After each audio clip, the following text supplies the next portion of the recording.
keeping the slaves even after they knew that they should be set free. And he had to bring that order to them and set the slaves free. Do you know if they got the 40 acres and a mule?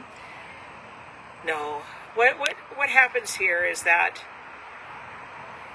quickly states that were still keeping the slaves and things like that, and they knew they were going to be forced to release them, they made their own laws.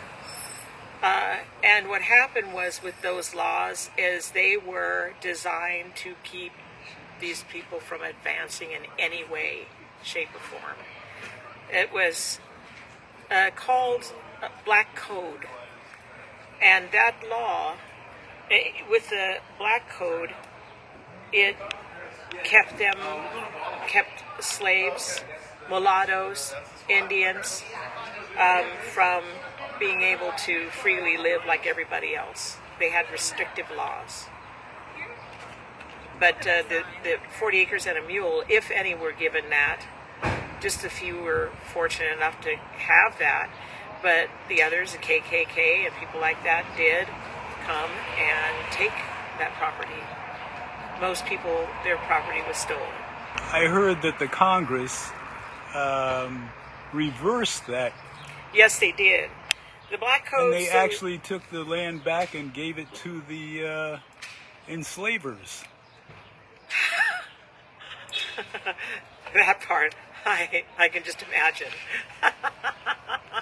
That part, I didn't know that they gave them back to the enslavers. But this is...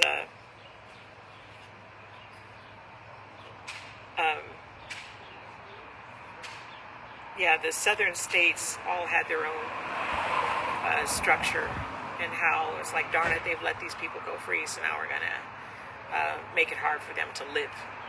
We're going to scare them out. And even the state of Oregon had that. The state of Oregon never wanted African Americans here at all. Some managed to come through, and then they created this law, like the Black Code law for Oregon, that said anybody new coming in here, you better get out of here or you're going to be whipped. And what happened with that law is that when you wanted to marry, you could marry outside of your race. That was another thing. Could not. Could not. They decided to make that an issue, and that was back in 1851. And it wasn't until, like my parents got married over in Vancouver, Washington, a lot of mixed couples did because Oregon wasn't allowing it. And they finally allowed it in 1963. Yeah.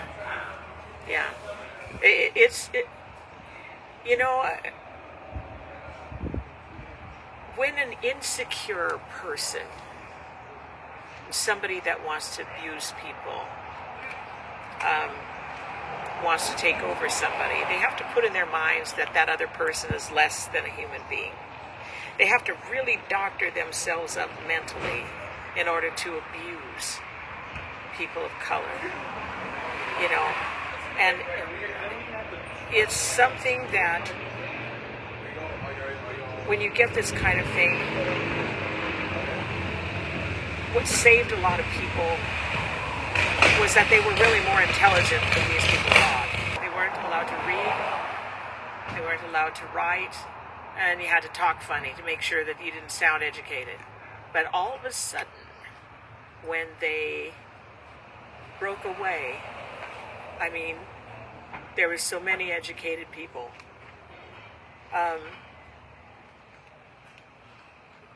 Enslavement, they have to justify. And that's how they do it. Is to make them lesser of a human being. How long has it been a holiday? Is that fairly recent? Yes, because it's 2000. Like, Biden was the one that turned it into a federal holiday. Before that, I want to say it was like quite a few years after the emancipation. Because, I mean, just because you're let go free, they made laws, that they couldn't do certain things. And so it wasn't totally free. Like the general orders to Galveston, Texas, for instance, it says the people of Texas are informed that in accordance with the proclamation of the Executive of the United States, all slaves are free. This involves an absolute equality of personal rights and rights of property between former masters and slaves, and the connection heretofore existing between them becomes that between employer and hired labor. The freedmen are advised to remain quietly at their present homes and work for wages. They are informed that they will not be allowed to collect at military posts, and that they will not be supported in idleness either there or elsewhere. So that's by order of Major General Granger. Granger? Uh-huh. Few people know his name. Huh? Few people know his name. Yeah, and he was a white man, and he was the one that went out, to Texas and places to let them know they have to honor this order. A lot of slaves did not know they had already been freed by it. In fact, news of the proclamation had reached Texas long before 1865. And many slaves knew about Lincoln's order emancipating them, but they had not been freed since the Union Army had yet to reach Texas to enforce the proclamation. Only after the arrival of the Union Army and General Order Number 3, the one I had read in detail to you, was the proclamation widely enforced in Texas. So it was something that, had to be pushed. But some of these things still linger. Just like I say, the state of Oregon, there wasn't supposed to be any people of color here, especially get married. And that is, people of color. It isn't just, one tribe. It wasn't just African American. It wasn't just Indian. It wasn't just, Asian. It was everybody, Interesting. Yeah. Do you think people in this town, this state, this country are aware of the details of the change? No. Unless they're interested in studying it. No, they just know that Juneteenth is when the slaves were free. Do you think they do anything to celebrate that, or is it just a day off? It's just a day off. Just a day off. Most of those government holidays are just a day off. Come on now. They don't care what day it is. They got the day off. Right. But to know, I think it's important to educate oneself, because what happens is that division is fed greatly in our country, especially when some people are, benefit from that. So long as you are divided amongst yourselves and fighting amongst yourselves, and you're not seeing what somebody else is doing, some of these officials and people like that, and you have to be tapped into that, because, and like I say, some people were angry. They say, oh, the Black history and Juneteenth and all that, Black holidays, and what about the white people? And it's like, well, it was always one-sided. How does Juneteenth differ from 4th of July? Oh, greatly. Just like how Thanksgiving differs from the, story of what happened to the indigenous people. And they don't celebrate that day. The 4th of July was just for, later groups of people. It wasn't about slavery wasn't about the wrongdoing of someone else. You know, this is why today, performing here, I said it's a celebration. And it wasn't just, you know, one race. You know, in order to get people through, there was an underground railroad. There was mixed colors. There was white people involved in that to help. Oh yeah. You know, because it was their homes, and they helped fix it up so that, you know, people can go and hide under their floorboards and things like that. And the same thing with this, you know, the proclamation did more. Freeing the slaves also said, you're a human.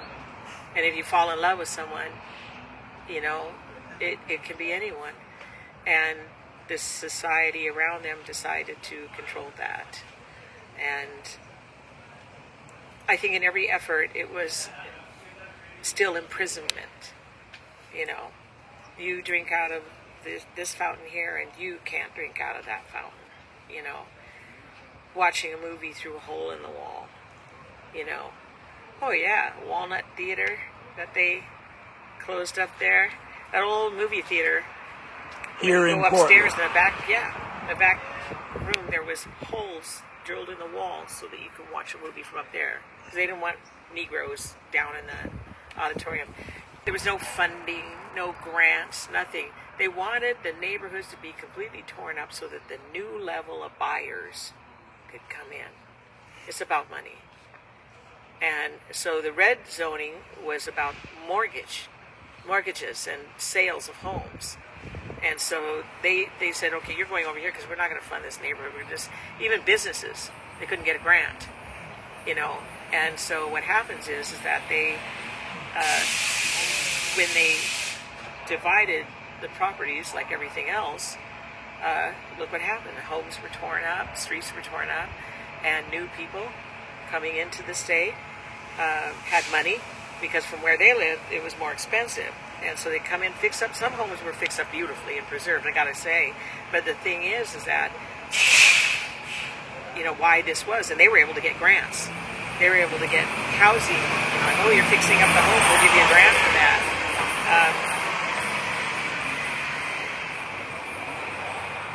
We have to use our minds. We have to use education, and can't get tied into the stupid. What do you mean by that? Just like, you know, the politicians and the people that want to keep division. You know, I'll say it to you this way too. Let's take, you know, music for instance here in Portland, and blues for instance. They'll call me a blues singer when I maybe have sang one or two blues songs the whole darn night. You know, but I can't get into these blues clubs because I'm not mimicking the blues. The blues artists that are white, most of them are white. All the blues artists in Portland, when you think about this, and the thing is about that is that they put on a show by mimicking, you know, like I say, and they want me to growl. You know, they want me to do the shout singing and the growling, like a 400-pound black woman, you know, like Big Mama Thornton. They want me to rah, rah, rah. And that is what these people mimic. A lot of the singers, female singers, will do that. Oh, ho, ho, ho, ho, ah, ah, and all this. And then the men, you know, get that phlegm in their throat, and they're trying to sound like a 90-year-old toothless guitar player brother. You know, they're mimicking their voice.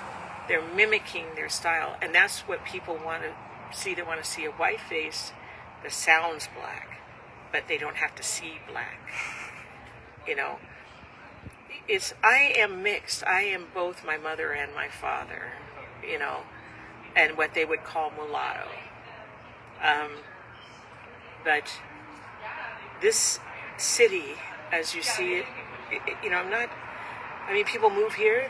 You know, they're entitled to move here, and it's turning beautiful in some ways.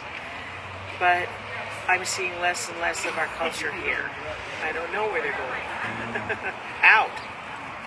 I mean, it's something that it is white dominance once again, like it was back in, before the Vanport days and through those days. And it is structured by the powers that be of the city and, in some cases, the state. So what do? Have our input. There's black culture here that has done so much for the community themselves. They've created organizations. They educate. And it's so important, don't leave, educate people, definitely. The question of how meaningful has Juneteenth been to moving forward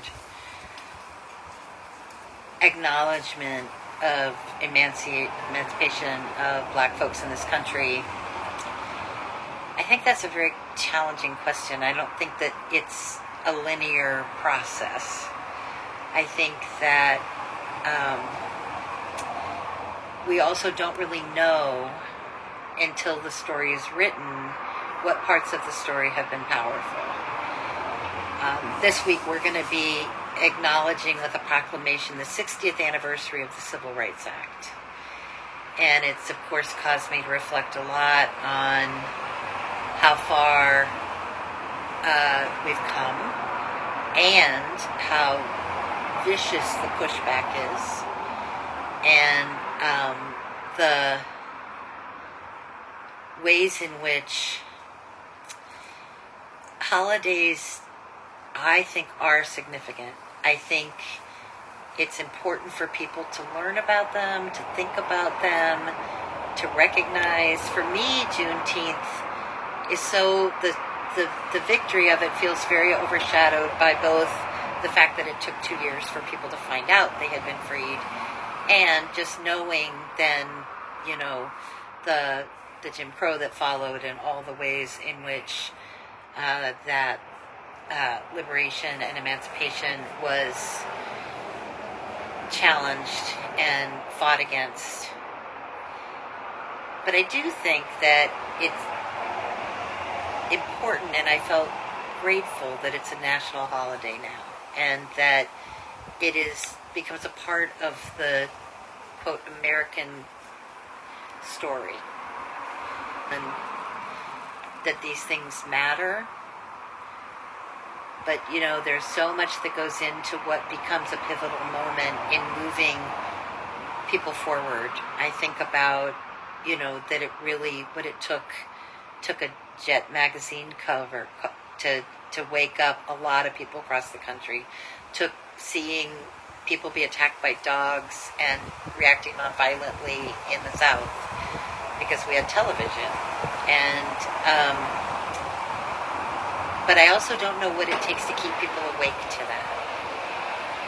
And given that it's not that long ago that we had a racial reckoning over the murder of George Floyd, and now we're in a position where, people are fighting for the right to tell the truth of history, really makes you wonder, where will the wheel turn next?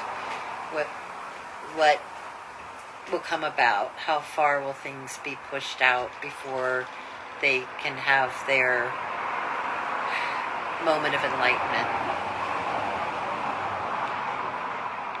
So the question of why would it take 2 years to get to Texas, to let people know, and I think about, if we contextualize the time, as I understand it, the country had been torn apart by war, and many, many men had died, and, you think now how we have news instantaneously from around the world, but in those days, it took having somebody write out from Washington, D.C. to Texas to announce this word.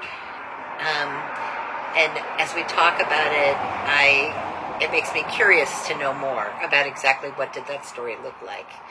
Why did it take time? And I think about what it felt like to hear the news. And both to hear the news and to know your joy was not at what your owners, quote unquote, were thinking.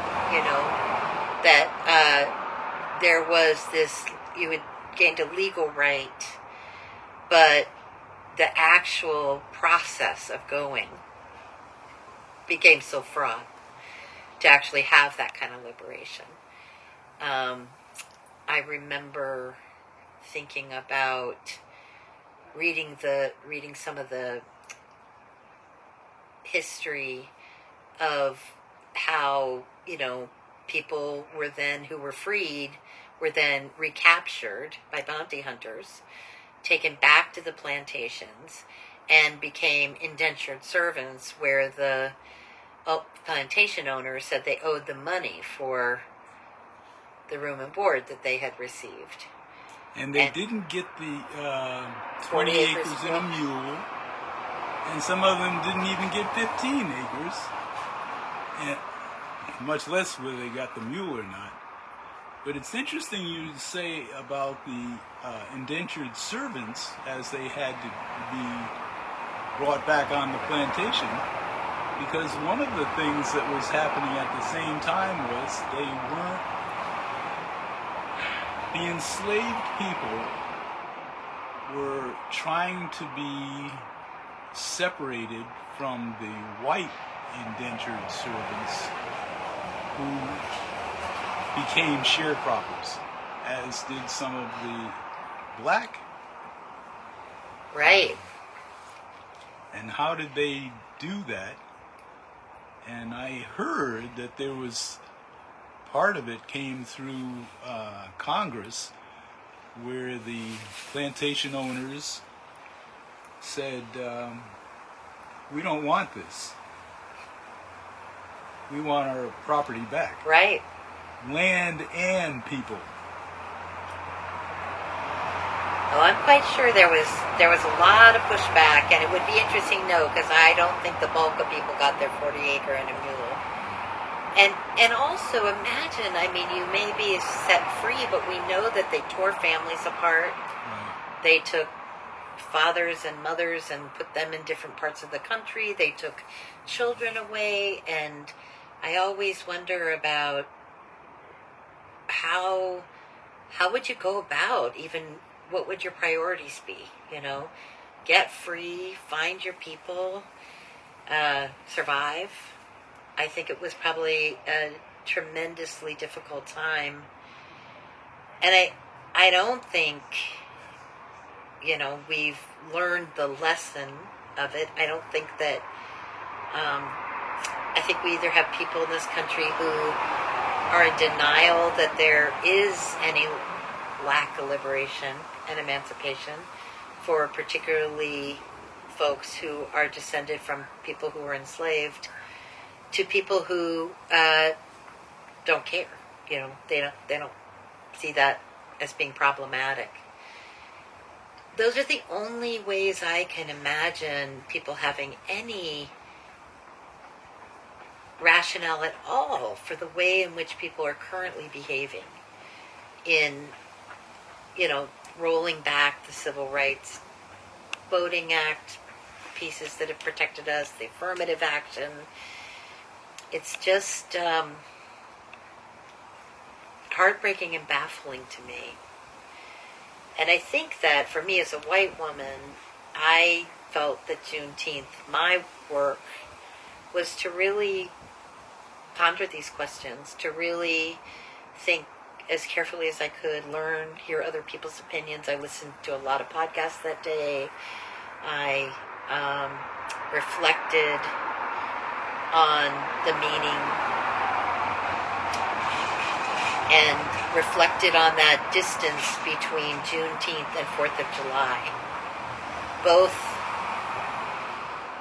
ostensibly about liberation and emancipation from tyranny, and yet played out in such different ways. Different tyranny. I was asking somebody to consider how Negroes felt after the Second World War when the money was available for new housing, Yep. Assisted in education, but not to black. And I don't know, maybe it was even just people of color, period, not having access to those assistances. Yeah. And my understanding is that it even when black military people were included, finally in those benefits, like here in Portland, the history was you still had to have a bank who would lend to you. That's right. And so if you were someone in Portland, it could be much more complicated to try to make that happen for yourself. The community was redlined in. You couldn't even get property sold to you outside of different areas.